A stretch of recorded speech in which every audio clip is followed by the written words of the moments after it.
In previous video, we have discussed well about reflection, in which we have discussed about laws of reflection, image formed by plane mirror, and properties of image formed by plane mirror, spherical mirror, different image formation by spherical mirror, mirror formula, magnification and sign convention. And in different video, we have discussed about the mirror formula also. You can visit the video and learn the derivation for mirror formula.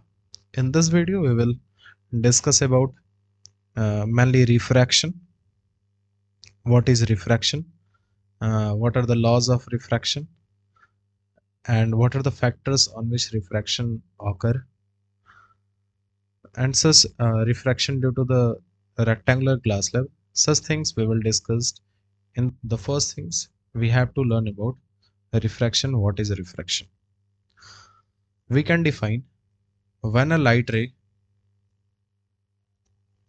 travels from one medium to another medium with or without change in direction. हो सकता है उसमें change हो भी सकता है, नहीं भी चेंज हो सकता है। ठीक है, हम कंडीशंस पढ़ेंगे कब कब चेंज नहीं होगा। ठीक है, तो उसमें चेंजेस आ भी सकता है उसके डायरेक्शन में और नहीं भी चेंज आ सकता है, वो भी ना मुड़े हुए भी पास हो सकता है। ठीक है, उस फेनोमेना को क्या कहते हैं? जो फेनोमेना ऑकर हो रहा है उसे क्या कहते हैं? रिफ्रैक्शन ऑफ लाइट कहते हैं। ठीक है, अब आगे चलते हैं, आगे बढ़ते हैं। अगर इसको समझना हो तो हम कैसे समझेंगे? मान लेते हैं ये क्या है, एक इंटरफेस है, एक इंटरफेस है ये, और ये मीडियम 1 है, और ये है कोई दूसरा मीडियम 2। लाइट रे इस पे फॉल हुई और इसे ऐसे जाना तो चाहिए था,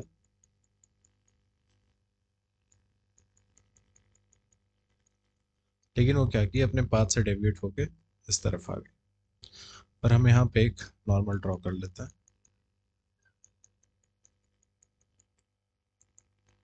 ठीक है, ये क्या है? नॉर्मल है, ये इंसिडेंट है और ये रिफ्रैक्टेड है। ये एंगल ऑफ इंसिडेंस है और ये एंगल ऑफ रिफ्रैक्शन। ठीक है, ये केस बताएंगे। अब यहाँ पे दो केस, अलग अलग केसेस अराइज हो सकते हैं।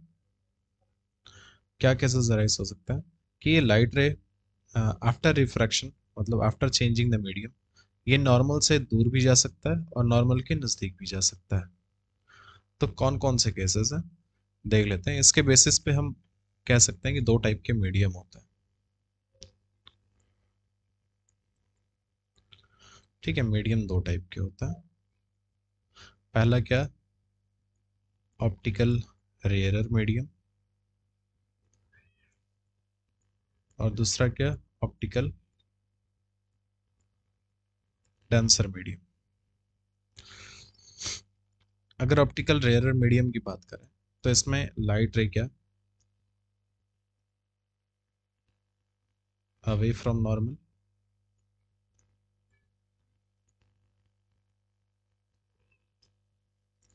और डेंसर में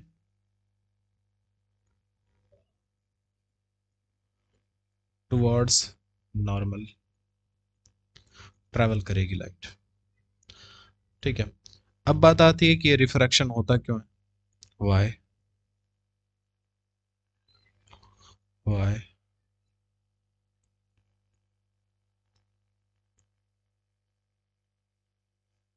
कॉज। ठीक है, ये रिफ्रैक्शन होता क्यों है आखिर? तो ये रिफ्रैक्शन होता क्यों है? क्योंकि चेंज इन वेलोसिटी,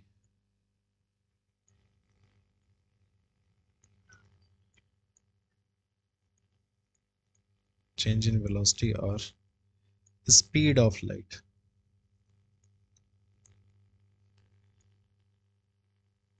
ठीक है, जब लाइट रे रेयरर मीडियम में ट्रैवल करेगा तो इसमें स्पीड क्या इंक्रीज करेगी, और जब डेंसर मीडियम में करेगा, ठीक है, डेंसर मीडियम में करेगा तो, ठीक है, जब डेंसर मीडियम में ट्रेवल करेगा तो स्पीड क्या करेगी? डिक्रीज करेगी। तो ये तो बात हो गई क्या कॉज क्या होता है और क्या क्या इफेक्ट पड़ता है उस कॉज का। आगे चलता है, आगे देख लेते हैं रिफ्रैक्टिव इंडेक्स क्या होता है। आगे देख लेते हैं रिफ्रैक्टिव इंडेक्स क्या होता है।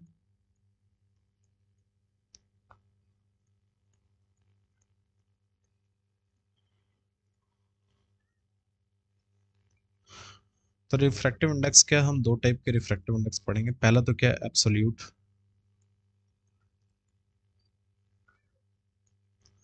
एब्सोल्यूट रिफ्रैक्टिव इंडेक्स, और दूसरा क्या, रिलेटिव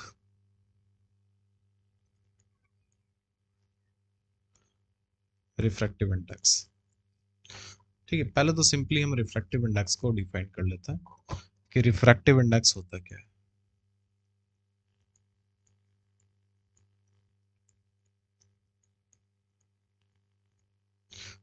रिफ्रैक्टिव इंडेक्स मान ली रेशियो होता है किसका किसका, speed of light in vacuum, इसे सी से डिनोट करता है, और speed of lighting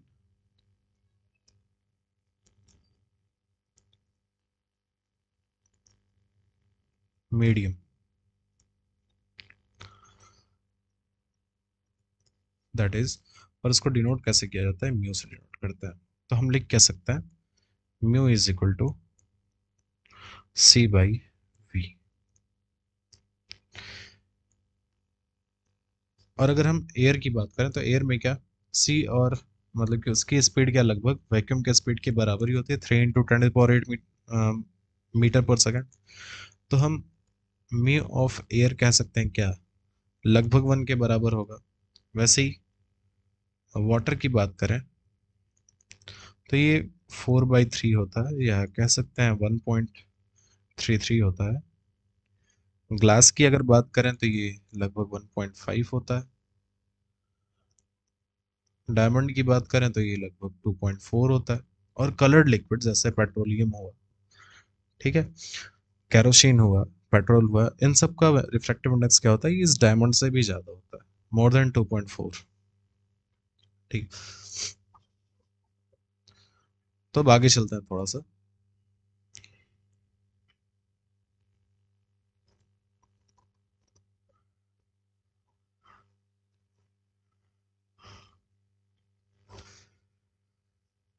laws of refraction पढ़ लेते हैं।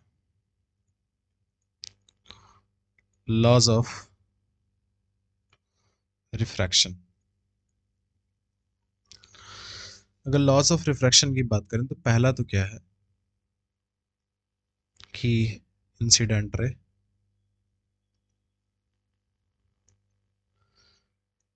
इंसिडेंट रे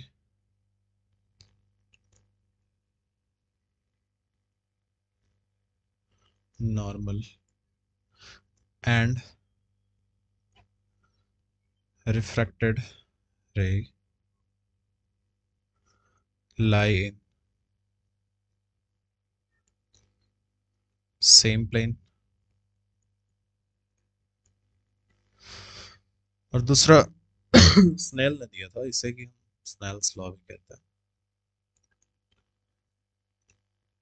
और स्नेल्स ने कहा क्या था कि अगर कोई ये मान लेते हैं कि ये कोई मीडियम है, ये मीडियम 1 है, ठीक है, और इसका रिफ्रैक्टिव इंडेक्स 1 म्यू 1, और इसका रिफ्रैक्टिव इंडेक्स म्यू 2 है। लाइट रे इसमें फॉल हो रही है, ठीक है, ये क्या है, नॉर्मल है, ये आई है, और ये आर। तो उन्होंने बोला क्या था कि स्नेल्स के अकॉर्डिंग म्यू 1 मतलब refractive index of first medium, that is incident medium, और angle formed in it is always equal to refractive index of second medium and sine of angle formed in it। तो जब इन्होंने किया ऐसा तो sine आई upon sine r किसके equal हो गया, म्यू 2 अपॉन म्यू 1 के। और ये क्या होता है, हमेशा कांस्टेंट होता है।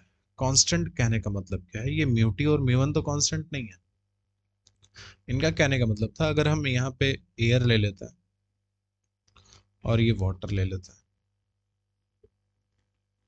ठीक है, जब भी हम ऐसा करेंगे तब क्या होगा, इसका रिफ्रैक्टिव इंडेक्स का रेशियो क्या आएगा, सेम आएगा। ठीक है, और होगा क्या, अगर हम इसमें साइन आई और साइन आर का भी वैल्यू निकालें, उसका रेशियो निकालें, तो वो भी कांस्टेंट आएगा। ठीक है, और इसे ही क्या रिलेटिव रिफ्रैक्टिव इंडेक्स कहा जाने लगा। अभी हमने देखा था यहाँ पे ये रिलेटिव रिफ्रैक्टिव इंडेक्स। तो रिलेटिव रिफ्रैक्टिव इंडेक्स क्या होता है, ये mu two upon mu one होता है।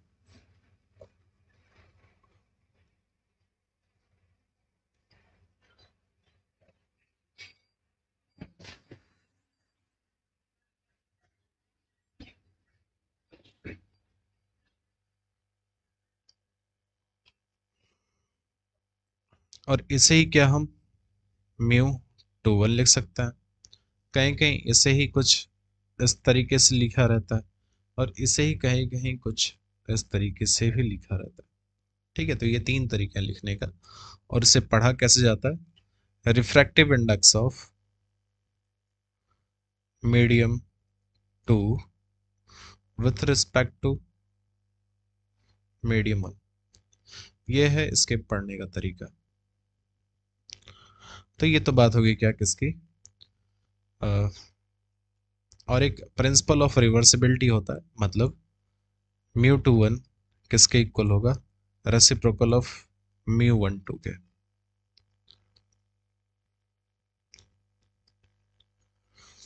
ठीक है, क्योंकि इसमें स्नेल्स लॉ लगाएंगे तो दोनों में क्या आता है, इस रेसिप्रोकल की वैल्यू इक्वल आती है। अब आगे चलते हैं कि क्या क्या चेंजेस आता है अगर लाइट रे में रिफ्रैक्शन हुआ। अगर रिफ्रैक्शन हुआ, इफ रिफ्रैक्शन ऑकर, ठीक है, अगर रिफ्रैक्शन ऑकर हुआ, तब क्या क्या होगा, एक क्या क्या चेंज होंगे, क्या क्या क्वांटिटीज चेंज होती हैं, और क्या क्या क्वांटिटीज कोई नहीं चेंज होती। तो चेंज क्या क्या होता है, पहला तो क्या, उसका डायरेक्शन ही चेंज होता है। दूसरा क्या चेंज होता है, उसकी स्पीड चेंज होती है। तीसरा क्या चेंज होता है, उसका वेवलेंथ चेंज हो जाता है। ठीक है, और इसे ही हम लैम्डा से डिनोट करते हैं। और क्या क्या चेंज नहीं होता, उसका फ्रीक्वेंसी चेंज नहीं होता। ठीक है, उसका फ्रीक्वेंसी चेंज नहीं होता। उसका फेज चेंज नहीं होता। ठीक है, उसका फेज चेंज नहीं होता, मतलब डेल्टा फाई क्या होता है, जीरो होता है। और उसका कलर चेंज नहीं होता लाइट का। ठीक, कलर और फ्रीक्वेंसी और फेज लाइट जब निकलती है अपने सोर्स से तभी डिसाइड हो जाता है। ठीक है, आगे चलता है, रिफ्रैक्शन।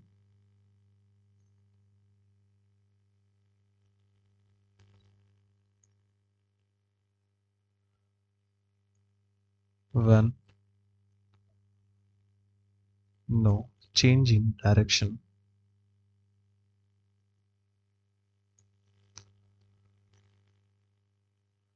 डायरेक्शन, ठीक है, कोई चेंज नहीं होगा डायरेक्शन में। तो कौन कौन से केसेस होते हैं, केस फर्स्ट मान लेते हैं, केस फर्स्ट मान लेते हैं। केस फर्स्ट में क्या है कि अगर if angle i is equal to zero, ठीक है, मतलब that is light ray falls normally,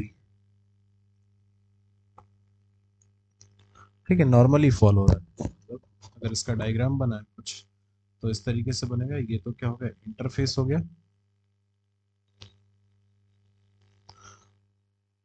ये म्यू वन, ये म्यू टू, और लाइट रे डायरेक्टली यहाँ पे ऐसे फॉल हो रहा है। ठीक है, मतलब angle i is equal to 0। तो अगर इसे हम सॉल्व करना चाहें तो कैसे करेंगे? स्नेल्स लॉ के अकॉर्डिंग क्या होगा? Mu one sine I is equal to mu two sine r. ठीक है, और ये साइन आई, आई क्या है? जीरो है, तो साइन जीरो की वैल्यू क्या होती है? जीरो होती है। ठीक है, तो हम कह सकते हैं क्या कि mu two sine are is equal to zero. यहाँ पे दो क्वांटिटी है, दोनों में से कोई एक जीरो है, ये तो जीरो हो नहीं सकता। ठीक है, तो बचा क्या? Sine are is equal to zero, और ये कब होगा? Only when r is equal to zero. तो यहाँ पे कोई रिफ्रैक्शन नहीं होगा, लाइट रे ऐसी क्या आगे पास कर जाएगी, यहाँ पे एंगल आर क्या हो जाएगा? जीरो हो जाएगा। दूसरा केस देखते हैं। दूसरा केस क्या है?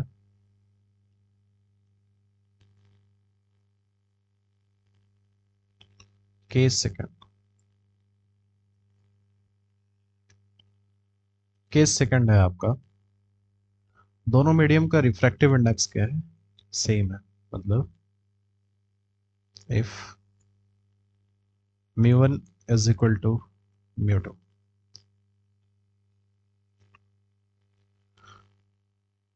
अगर ये इंटरफेस है, लाइट रे ऐसे फॉल हो रही है, ये क्या है? ठीक है, और ये इंसिडेंट है, ये एंगल आई है, ये म्यू वन है और ये म्यू टू है। अगर हम इसे करें तो क्या होगा? हम जानते हैं क्या? Mu one sine I is equal to mu two sine r, और हम स्नेल्स लॉ के according sine I upon sine are is equal to mu two upon mu one होता है, और म्यू वन और म्यू टू क्या है? Same है। तो हम लिख कह सकते हैं ये दोनों आपस में कैंसिल आउट हो जाएंगे। इसको लिख कह सकते हैं यहाँ से,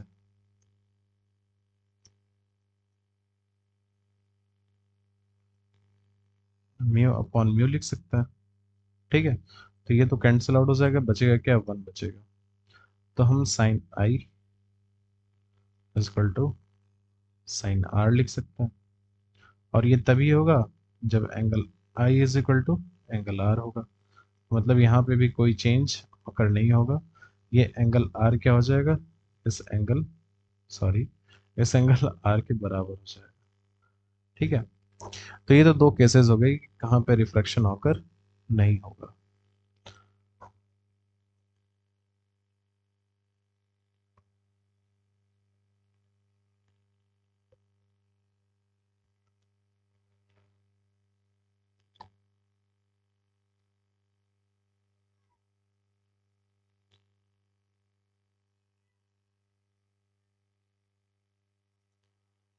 और प्रिंसिपल ऑफ रिवर्सिबिलिटी देखें तो प्रिंसिपल ऑफ रिवर्सिबिलिटी में क्या होता है कि mu two one is equal to one upon mu one two होता है। ठीक है, समझ रहे हैं कैसे?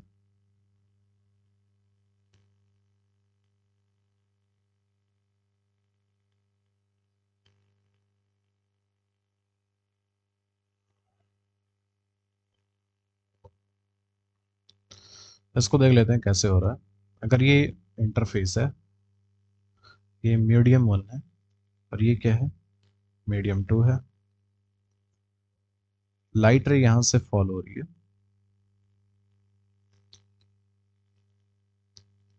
ठीक है, ये क्या है? नॉर्मल है, और लाइट रे क्या कर रही है?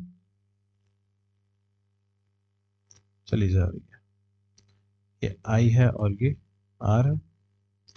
इस केस में क्या होगा जब लाइट रे यहां से इस तरीके से पास हो रही है? तो इस केस में क्या होगा? Sine I upon sine r equal to mu two upon mu one होगा। इसे क्या लिख सकते हैं? म्यू टू वन लिख सकते हैं। ठीक है, लेकिन वही अगर लाइट रे इस मीडियम से इस मीडियम में फॉल हुई और वापस इधर जा रही है, तब क्या होगा? यहाँ पे sine are upon sine I is equal to mu one upon mu two, और इसे क्या म्यू वन टू लिख सकता है। ठीक है, और अगर हम इसे रेसिप्रोकल कर दें तो क्या हो जाएगा? Sine I upon sine are,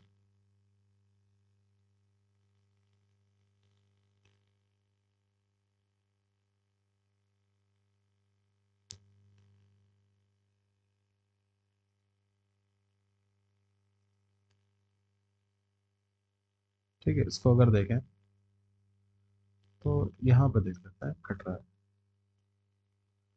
sign I upon sine are is equal to क्या हो जाएगा? One upon mu one two. और अगर हम इसी से कंपेयर कर लें तो कंपेयर क्या करके हमें मिलेगा? कंपेयर करके हमें मिलेगा क्या? Mu two one is equal to one upon mu one two मिलेगा। ठीक है, ये क्या होता है? प्रिंसिपल ऑफ रिवर्सिबिलिटी होता है। अब लास्ट में हम देख लेते हैं क्या? Refraction through a glass slab. Refraction through a glass slab में क्या है कि एक ये ग्लास स्लैब है, इसका कुछ रिफ्रैक्टिव इंडेक्स क्या है? म्यूजी है। एयर का रिफ्रैक्टिव इंडेक्स म्यू है। एक लाइट रे यहाँ से इंसिडेंट कराई जा रही है, ठीक है, इस फेस पी क्यू पे इंसिडेंट हुई।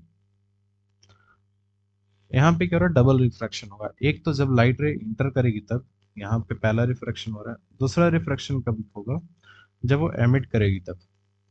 तो बोला गया है कि जब लाइट रे किसी एक मीडियम से ट्रैवल करने के बाद दूसरे मीडियम में निकलती है, ठीक है, रेक्टेंगुलर ग्लास स्लैब में, तब वो क्या करती है? अपने पाथ से डेविएट हो जाती है। ठीक है, उसमें लैटरल डिस्प्लेसमेंट होता है, उसका डायरेक्शन चेंज नहीं होता, उसमें लैटरल डिस्प्लेसमेंट होता है। ठीक है, डायरेक्शन चेंज होने का मतलब क्या है? चेंज नहीं होने का मतलब क्या है कि angle i is equal to angle e है। ठीक है, angle of incidence is equal to angle of emergent. और ये लैटरल डिस्प्लेसमेंट क्या होता है? यहाँ पे लिखा है क्या? refers to the perpendicular distance between the path of an incident ray and the path of emergent ray passing through a medium such as glass slab। ठीक है, ये क्या कहलाता है? लैटरल डिस्प्लेसमेंट कहलाता है। अब बात आती है, ये लैटरल डिस्प्लेसमेंट का जो रिलेशन होता है, फॉर्मूला होता है, हम देखेंगे आगे, वो किस किस चीज़ों पर डिपेंड करता है। म्यूजिक पर depend, refractive index of glass पर डिपेंड करता है, इसके थिकनेस पर डिपेंड करता है। ठीक है, उसको हम एक अलग से वीडियो में देख लेंगे। यहाँ पे सिर्फ देखेंगे क्या कि क्या ये सच में एंगल आई जो है वो एंगल ई के इक्वल है। तो इसके लिए हम करेंगे क्या? पहला तो मान लेंगे क्या, at face P Q, face P Q पे क्या होगा? यहाँ पे mu A sine I is equal to mu ji sine r. ठीक है, अकॉर्डिंग टू स्नेल्स लॉ। ये इक्वेशन वन हो गया। अब दूसरा रिफ्रैक्शन किस पे हो रहा है? At face R S. क्या हो रहा है यहाँ पे? Mu ji sine are dash is equal to mu A sine E. ये दूसरा इक्वेशन। यहाँ पे देख रहे हैं क्या, जो एन वन एन टू,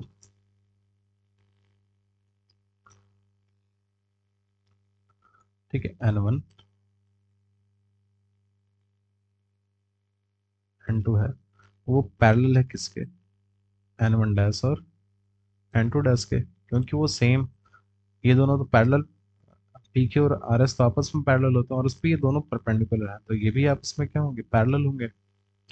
तो अगर ये पैरेलल है और ये यहाँ पे ये जो लाइन है ई एफ क्या as a transversal role play कर रही है, तो ये एंगल आर और एंगल आर डैश क्या होंगे? आपस में इक्वल हो जाएंगे। ठीक है, so angle r is equal to angle r dash. क्यों होगा ऐसा? क्योंकि ये अल्टरनेट इंटीरियर एंगल है। ठीक है, अल्टरनेट इंटीरियर एंगल है। आगे देख लेते हैं। तब हम इक्वेशन 2 में क्या चेंज कर सकते हैं। नाउ इक्वेशन 2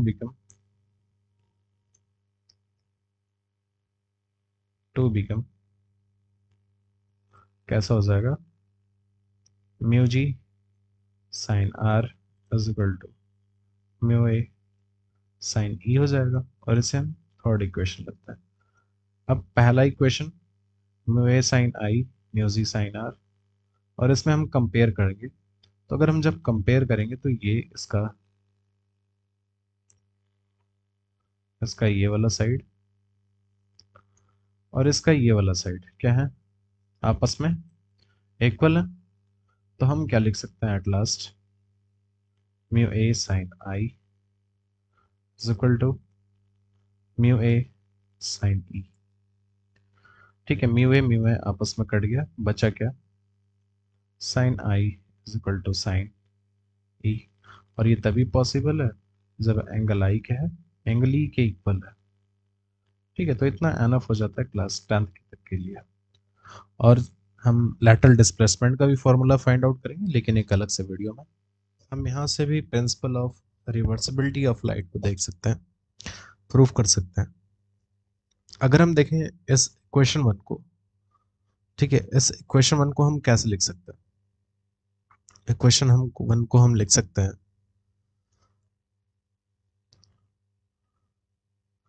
अगर लिखिए यहाँ पे साइन आई अपॉन साइन आर, तब यहाँ पे क्या होगा, mu g upon mu a हो जाएगा। ठीक है, लिख सकते हैं। और इसे हम क्या, म्यू जी ए लिख सकते हैं। ठीक है, ये तो पहली बात होगी। दूसरी बात, हम इक्वेशन 3 को कैसे लिख सकते हैं। ठीक है, इक्वेशन 2 से ही देख लेते हैं पहले। यहाँ पे इंसिडेंट किस में हो रहा है, इस ग्लास में हो रहा है। तो हम लिख सकते हैं क्या, sine are dash upon sine e is equal to क्या लिख सकते हैं, क्या लिख सकते हैं, इसको हम लिख सकते हैं क्या, mu A upon mu G लिख सकते हैं। और इसे सॉरी और इसे क्या लिख सकते हैं, म्यू ए जी लिख सकते हैं। और हम जानते हैं क्या, ये साइन आर डैश तो आर के इक्वल है। तो इस इक्वेशन को हम साइन आर अपॉन साइन ई लिख सकते हैं, और ये किसके इक्वल है, म्यू ए जी के इक्वल है। और लास्ट में हमने देखा क्या था, ये आई और ई तो इक्वल हो जा रहा है। तो अगेन हम इसको लिख सकते हैं क्या, sine are upon sine I is equal to mu A G. अब इसको कंपेयर करना है किसे, इसको कंपेयर करिए और इसको कंपेयर करिए। यहाँ से इसको अगर हम उलट दें, इसको रेसिप्रोकल करने पे क्या आएगा, रेसिप्रोकल करने पे आएगा sine I upon sine are is equal to 1 upon mu A G. अब कंपेयर करते हैं, दोनों के एलएचएस इक्वल हो गए। तो एलएचएस इक्वल होने के बाद हम लिख सकते हैं क्या, क्या लिख सकते हैं, mu G A is equal to 1 upon mu A G. ठीक है, तो ये क्या है, ये एक तरीके से प्रॉपर प्रूफ है। ठीक है, with the help of refraction through the rectangular glass slab, यहाँ से भी आप बता सकते हैं। ठीक है,